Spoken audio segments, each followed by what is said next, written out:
Y ahora vamos a leer en el primer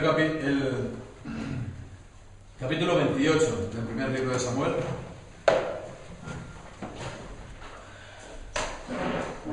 Digo, 27, ¿verdad? Primera de Samuel, capítulo 27.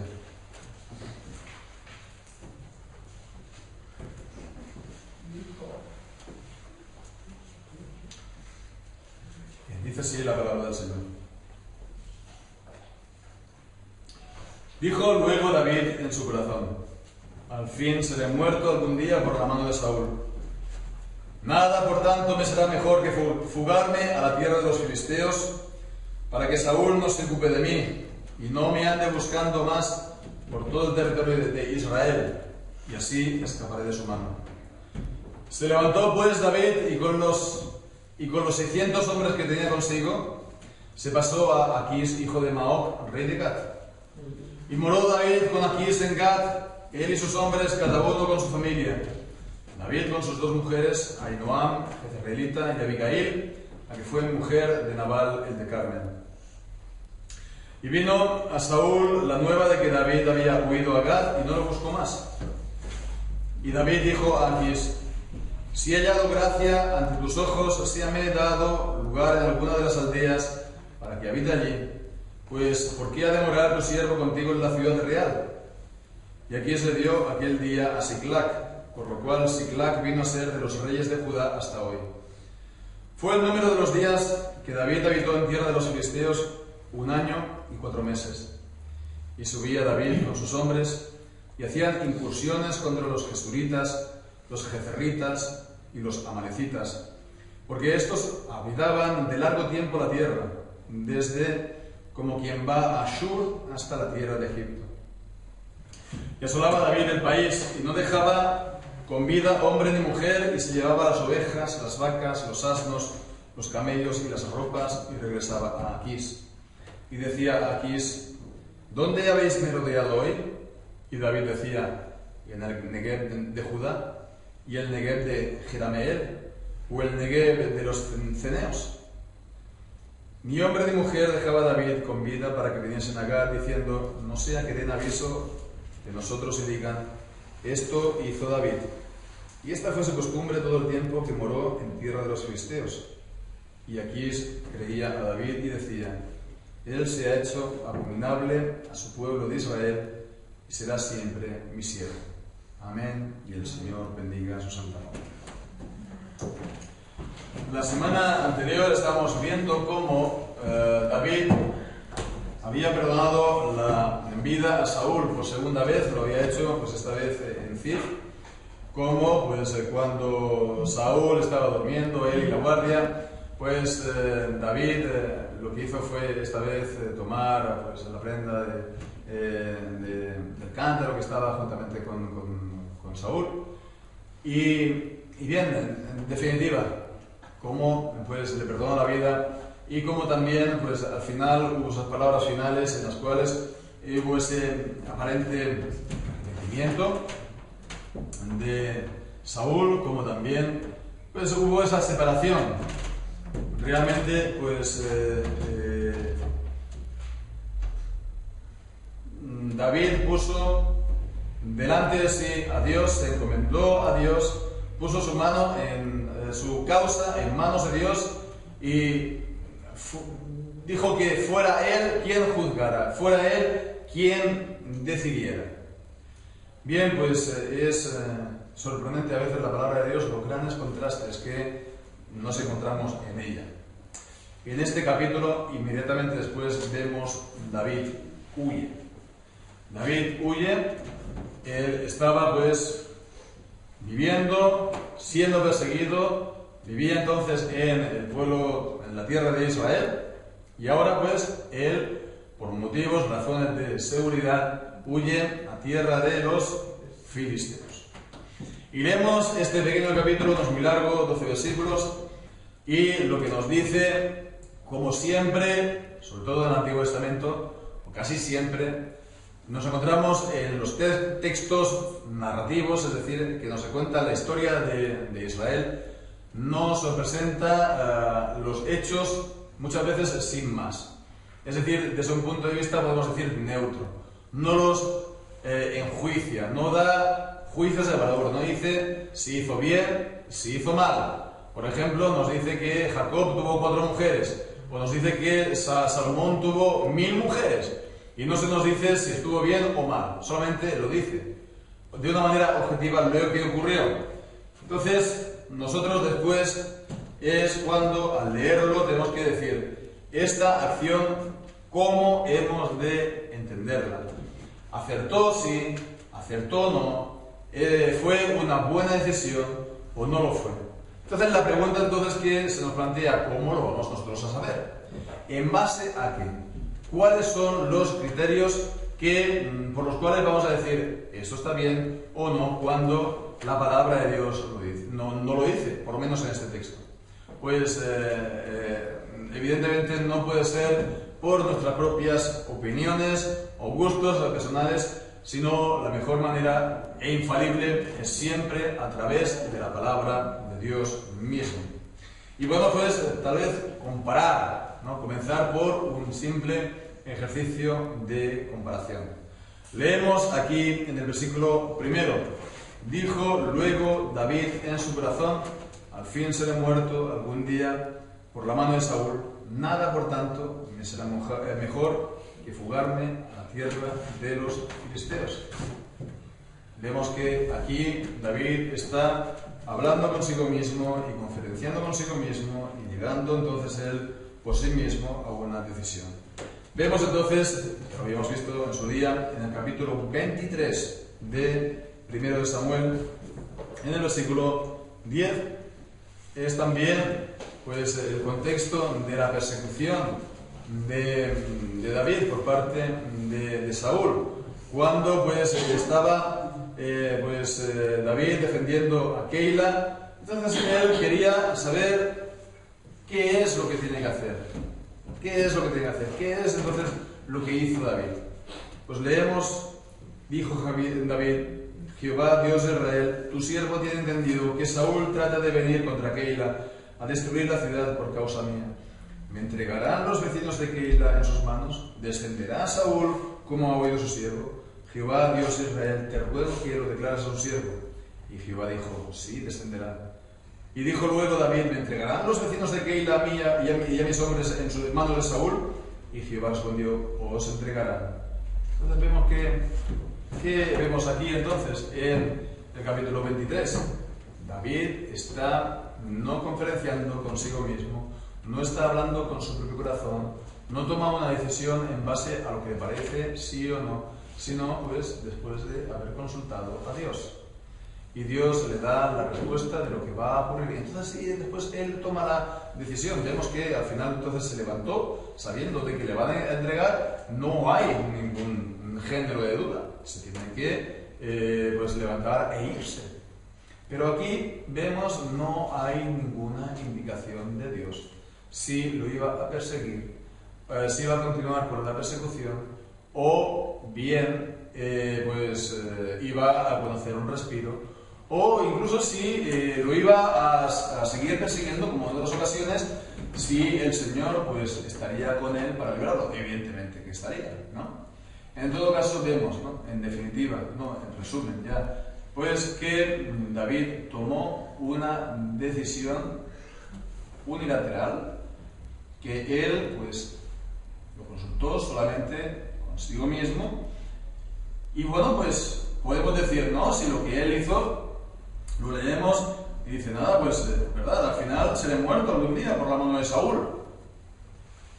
Al final seré algún día muerto por la mano de Saúl. Sí, realmente su vida corría peligro, pero ciertamente al decir esto pues estaba mostrando temor al hombre y también olvido de que él había sido ungido por el Señor. Y la unción como rey de Israel era a la vez una promesa. Y que esa promesa había sido también, en los últimos capítulos que hemos leído, confirmada, digamos, por las palabras de otras personas, por la palabra, por ejemplo, de Abigail, cuando decía que sin duda tú prevalecerás y pues harás cosas porque tú peleas las batallas del Señor. o el mismo Saúl lo estaba diciendo en la semana anterior, lo estábamos viendo, como el Señor, como Saúl también pues estaba anunciando que realmente él iba a prevalecer, David. Bueno, pues entonces vemos que por todo esto no podemos decir que David haya, digamos, dado en el clavo, que realmente él hubiera acertado. Aunque, humanamente hablando, todo el mundo le daría la razón. Humanamente hablando, todo el mundo le diría, bueno, pues, tienes razón, ¿qué haces aquí todavía en Israel? Si todo está en contra de ti, tienes todas las puertas cerradas, ¿qué haces tú todavía aquí? Bueno, pues entonces vemos que a ojos humanos, los suyos, y seguro que si él lo dice con sus hombres, seguro si él hace una encuesta en Israel, pues la gente le va a decir, sí, tienes toda la razón, vete hombre, vete a donde estés a salvo. Sin embargo, vemos, no podemos confiar nosotros en nuestra prudencia, no podemos confiar nosotros en nuestro corazón, porque nos dice la palabra de Dios, y la palabra de Dios nos pone en guardia acerca de nuestro propio corazón. Acerca de nuestro propio corazón, el mío propio y el vuestro, dice la palabra de Dios, engañoso es el corazón, más que todas las cosas, y perverso. ¿Quién lo conocerá? ¿Quién conocerá su propio corazón si el corazón nuestro es un abismo, un pozo que no alcanzamos a ver su fondo? ¿Cómo podemos entonces nosotros tomar decisiones que sean seguras, firmes en cuanto a la voluntad de Dios, incluso pues también que sea para nuestro bien, basándonos simplemente en nuestro propio corazón o en nuestra propia prudencia? Decimos, pues, aparentemente no había ningún problema. A priori, de entrada, todo el mundo estaría de acuerdo. Y en principio también, al tomar esa decisión, pues parecería como que las cosas funcionan. Las cosas funcionan porque vemos que, sí, realmente él se va a Gat, la tierra de los filisteos, y allí vemos en el versículo 3 que David moró David con Aquís en Gat, él y sus hombres, cada uno con su familia. Pero entonces vemos, ¿no? Seguridad al fin. Está ahí con este rey de los filisteos, cada uno con su familia, al fin, pues seguros. Y ciertamente vemos que en el versículo 4 vino a Saúl la nueva de que David había huido a Gat y ya no lo buscó más. Con lo cual, bueno, pues sí, realmente ya pues lo has conseguido, David. Ya, en primer lugar, tu familia está en un lugar fuerte.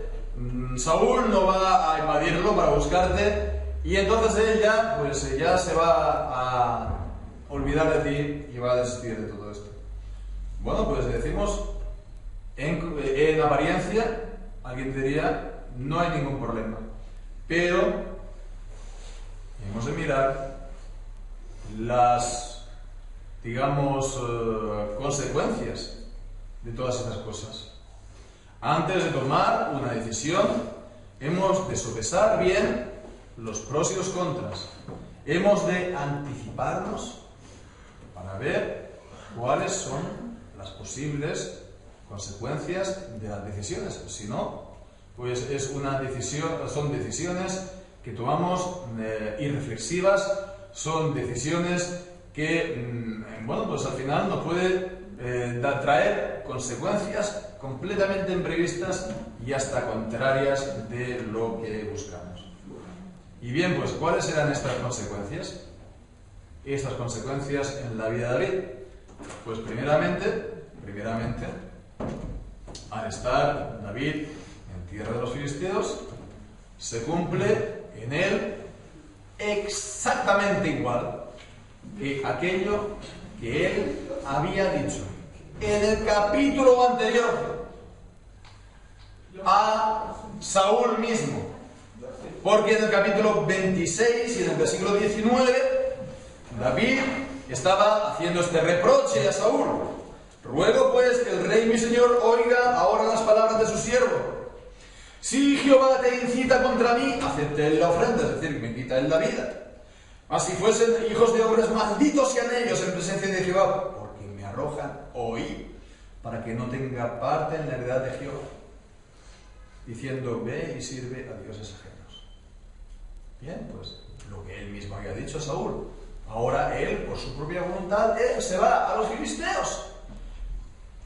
Y bueno, pues entonces él que se quejaba de que, mira, pues me estás aquí dejando sin parte ni heredad en el pueblo de Dios, ¿no? Bueno, pues él toma voluntariamente el camino de estar en territorio pues, pagano, no poder dar entonces culto a Dios. Leemos, por ejemplo, el Salmo 42, el grave pesar, ¿no? De no poder dar culto a Dios, estando en el exilio, no decir que esto era en el exilio, pero no poder dar culto a Dios. Sí, en una ciudad que al final pues, era propia, podemos decir una colonia que ellos habían hecho, otra vez colonia, pues sí, pero vemos que estaba en un país, en un territorio pagano, en el cual la gente no servía a Dios, no adoraba a Dios y no estaba guiada por su santa palabra. Y todo esto, decimos, él lo había buscado voluntariamente, habitando, en segundo lugar, en medio de los enemigos del pueblo de Dios. No habitando en medio del pueblo de Dios, sino en medio de los enemigos del pueblo de Dios. Puedes habitar con los enemigos, en el pueblo de Dios, siendo pues perseguido y que tu vida te vaya en peligro, pero aquí vemos que él se va con los enemigos del pueblo de Dios para, como vamos a ver, simular que está de su parte. Ciertamente vemos que David aprovecha el tiempo, por así decirlo, y en el versículo 8 vemos que él y sus hombres hacían incursiones cada día. Leemos contra los jesuitas, los jezreelitas y los amalecitas, es decir, todos los habitantes de aquellas zonas que eran enemigos de Israel. Sí, diremos, está haciendo un servicio.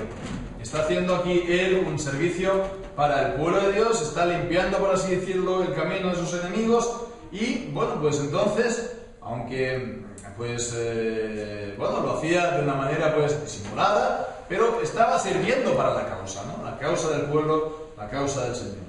Bien, es cierto. Pero, fijémonos que, bueno, la palabra de Dios no nos lo dice todo así de golpe. Y vamos a ir, pues, a lo mejor mirando entre capítulos, leyendo largas porciones de la Biblia. Él se fue aquí, David, buscando su seguridad y la seguridad de su familia, ¿no? De sus mujeres y sus hijos. Y él, pues, atacaba a estas pues, naciones o tribus que habían allí alrededor. Leemos entonces en el capítulo 30. ¿Qué ocurrió en el capítulo 30? ¿Nos acordamos qué ocurrió en el capítulo 30? Que los amalecitas vinieron a la ciudad donde vivía la familia de David y se llevaron a toda la familia de David, y no solamente a la familia de David, a todas las mujeres y a todos los hijos de todos los hombres. Y los hombres estuvieron, pues, en gran amargura de ánimo, por supuesto. Llegaron allí y se vieron ahí, pues, con ese panorama y dijeron de apedrear a David. Bueno, la cosa al final, sabemos, acabó bien, pero vemos, ¿no?, que eso no habría ocurrido en Israel. Eso él no lo preveía. Y realmente, pues, aunque el peligro de Saúl se había evitado, pero había otros peligros viviendo entre los filisteos. Pero sobre todo, la razón por la cual hemos de decir que no fue ni mucho menos acertada la acción de David es lo que leemos cómo él estaba pues justificando pues su presencia allí entre los filisteos. Él asolaba esas tierras, pero a Aquís, al rey de los filisteos, él le decía todo lo contrario: ¿dónde habéis merodeado hoy? Y David hacía en el Negev de Judá, en el Negev de Jerameel o en el Negev de los ceneos. Vemos, estaba excusándose, ¿verdad?, a Aquís, a los filisteos, diciendo: he estado luchando, ¿verdad?, contra la gente de mi propio pueblo. He estado luchando contra la gente de Israel, mis hermanos de sangre, mis compatriotas, mis compañeros, mis hermanos también en la fe. Sí, no era verdad. No dejaba a nadie con vida de donde él verdaderamente pues hacía incursiones, ¿no? Era una mentira. Algunos dirían una mentira piadosa, ¿no? En tiempos de guerra pues estaría a lo mejor lícito. Bueno, tengo mis serias dudas al respecto, ¿verdad? Porque hemos de ser pues hombres verídicos en todo momento. Pero en todo caso, primero es una mentira. Y sabemos que el mentiroso desde el inicio y el padre de la mentira no es Dios sino el diablo. Eso por un lado. Entonces, eso por un lado. Y por otro lado, qué deshonor para el pueblo de Dios. Qué deshonor, pues, que un israelita esté diciendo: yo estoy atacando y haciendo la guerra a Israel. Qué deshonor para el nombre de Dios. ¿Qué pensaría pues Aquís en aquel momento acerca de los israelitas? Estos son pues como unos tantos de otras tantas naciones, no hay nada en especial en estos. Vaya israelitas, ¿no? Nada especial. El nombre de Dios de esta manera, como dice la palabra de Dios en Ezequiel, era profanado. El nombre de Dios era profanado. Con lo cual vemos ya, en definitiva, de esta historia se destaca, por así decirlo, dos ideas. Y con esto nos podemos quedar y recordar, primeramente, lo que decíamos: no hemos de confiar en nosotros, en nuestra propia prudencia, en nuestra, propio corazón. Hemos de buscar consejos. No tenemos no tenemos aquí pues el arca, no tenemos aquí el Urim y el Tumim, no podemos recibir pues revelación directa y especial de Dios, pero tenemos la palabra de Dios que nos puede hacer sabios para la salvación que es en Cristo Jesús, como dice el apóstol Pablo en 2 Timoteo capítulo 3. Hemos de buscar en la palabra de Dios la guía para nuestras vidas y realmente la vamos a tener si la buscamos. Si buscamos y pedimos al Señor la sabiduría que viene de lo alto, el Señor, como dice Santiago, nos la da, pues si es que le estamos pidiendo con fe, no dudando nada. Entonces, si pedimos la sabiduría y buscamos la guía del Señor en la palabra, si buscamos la guía pues en otros hermanos, en los ministros de la congregación, si buscamos esa guía, el Señor pues nos la dará y será un camino seguro para nosotros. Pero si buscamos la guía en nuestro propio corazón, el camino nos puede al final resultar angosto, cuesta arriba, y puede acabar en precipicios en los que podemos caernos. Entonces hemos de confiar no en nuestra prudencia, no en nuestro corazón, sino en el Señor y en su palabra. Esto por una parte, lo que se destaca en la palabra de Dios. Lo segundo, lo que se destaca, por lo tanto, implícitamente, pero también claramente, aunque no se diga, y es lo que más se destaca en este pasaje, es la fidelidad de Dios. Es la fidelidad de Dios porque la vida de David pues hubiera podido ser un absoluto desastre. Los amalecitas hubieran podido haber acabado con la vida de su mujer y de todas las mujeres de David pues en el capítulo 30, y no lo hicieron. Los hombres de David lo hubieran podido haber apedreado en aquel mismo instante. hubiera podido ocurrir cualquier cosa que le hubieran venido a decir, pues dar la noticia a alguno que se hubiera escapado de aquellos que David iba asolando. 1001 peligros, de 1001 maneras, pues se hubiera podido consumar la ruina para David y para sus hombres, y eso para siempre. Y nada de eso ocurrió. ¿Y eso por qué? Por la fidelidad de David. Bueno, él había cometido pues ¿cómo se dice? Un traspié, ¿no? Él había pues emprendido un camino que no era bueno. Como dice el libro de los Proverbios, hay caminos que al hombre le parecen derechos, pero que al final es un camino de muerte. Pero aquí lo que se destaca entonces es la fidelidad de Dios. Si nosotros fuéramos infieles, como decíamos esta mañana en 2 Timoteo capítulo 3, Él permanece fiel, Él no puede negarse a sí mismo. Él ha dado, por tanto, las promesas y sus propósitos, promesas de salvación, las promesas del pacto y sus propósitos, por tanto, son irrevocables. Irrevocables son los dones y el llamamiento de Dios para con los suyos. Y por lo tanto, entonces, el Señor sabe guardar a su pueblo aún en estas circunstancias sin caída. El Señor sabe preservarlos para que al final, pues, lo más destacable sea, por lo tanto, no la prudencia, sabiduría, etcétera, de los hombres, sino la gracia y la misericordia de nuestro soberano, de nuestro Rey.